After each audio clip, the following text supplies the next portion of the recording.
নমস্কার, আপনারা সবাই কেমন আছেন? মুকুলিকাস ডেইলি লাইফে আপনাদের স্বাগত। আজ অফিস বেরোনোর তাড়াহুড়ো শুরু হয়ে গেছে। সকালবেলা ফ্রিজ থেকে মাছ বার করেছি, তা 4 পিস মাছ ছিল। সেই মাছগুলোকে বার করে ভালো করে ধুয়ে নুন হলুদ মাখিয়ে একটু কড়া করেই ভাজলাম। মাছটা একটু বার করার পর দেখতে পাচ্ছি একটু যেন কেমন লাগছে, নরম নরম। ওই জন্য আজকে মাছটাকে কষা কষা করেই করব। একটু রসুন দেব। মাছটা মনে হচ্ছে একটু নরম, এমনিতেই বরফে চাপা থাকে, তার উপরে বাড়িতে 4-5 দিন ফ্রিজে থাকলে তো হবেই। তা কড়া করে ভেজে নিয়ে পেঁয়াজটাকে লাল লাল করে ভেজে এবার রসুন টমেটো মশলাপাতি দিয়ে সব কিছু দিয়ে মশলাটাকে কষিয়ে মাছগুলো দিয়ে দেবো। কষা কষাই করব একটু, মাছটা লাল লাল ঝাল ঝাল করে। তা আজকে মাছ রান্না নিয়ে প্রথমে সকালবেলা উঠে শুরু করলাম। প্রথমে ভাবলাম কি রান্না করব, তারপরে ফ্রিজ খুলে যে মাছটা ছিল আমার খেয়ালই নেই। মাছ বার করলাম, মাছ করলাম, তারপরে একটু আলু পটলের তরকারি করলাম, তারপরে একটু ছোলার ডাল করলাম।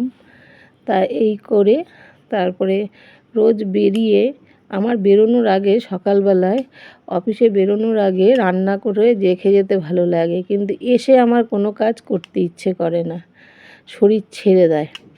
তা আমি সকালবেলা পারলে যতটা পারি করে রেখে যাওয়ারই চেষ্টা করি। তা এদিকে আমার দেখুন ছোলার ডালটাও হয়ে গেছে, পটল ভাজা বসিয়ে দিয়েছি। পটলটা একটু কড়া করে ভেজে তুলে নিয়ে আলুগুলো ছেড়ে দিলাম। তা আলু বসিয়ে এই ফাঁকে আমি আটাটা মেখে নিচ্ছি।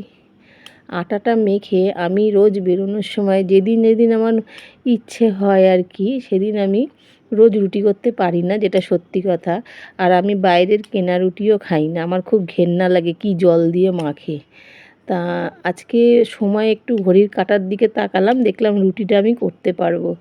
তা আটাটা মেখে কিছুটা আটা কালকের জন্য তুলে রাখলাম, মাখা আটা।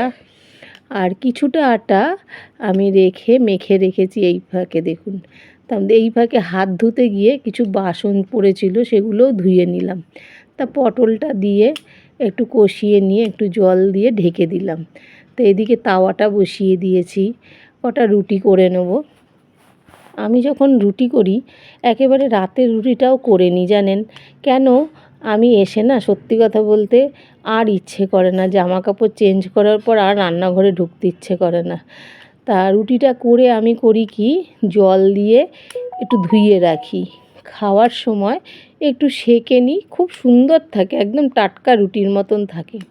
আপনারা করে দেখবেন আমার মতন করে একদিন, যদি না হয় পরে আমাকে কমেন্ট করে জানাবেন।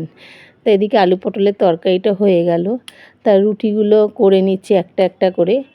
করে আমি সব যেরকম বললাম ধুয়ে রেখে দিই, তুলে টিফিনে সকালবেলা খেয়ে আমি যদি টিফিন নেওয়ার হয় নিই, আর না হলে রেখে দিই এরমভাবে ধুয়ে।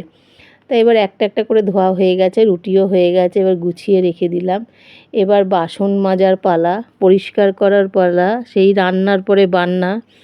তা বান্না করে কড়াই ঠড়াই মেজে গ্যাস ট্যাস মোছা হয়ে গেল। আমি করি কি, রান্নার শেষে লোহার কড়াই লোহার তাওয়া আমি একটু গ্যাসে দিয়ে সেঁকে রাখি, না হলে কি হয় জানেন, পুরো জং ধরে যায় ভিজা অবস্থায় রাখলে। দেখুন ঘড়িতে বাজে 9:45। তা এবার আমি স্নান সেরে পুজো দিয়ে অফিস বেরিয়ে গেলাম। তা এদিকে ফোন গেছে, মামি শাশুড়ি আর ননদ এসছে, ওরা আসার পর একটু আড্ডা মারলাম, খাওয়া দাওয়া করলাম। যদি আমার চ্যানেলটা ভালো লাগে পাশে থাকবেন।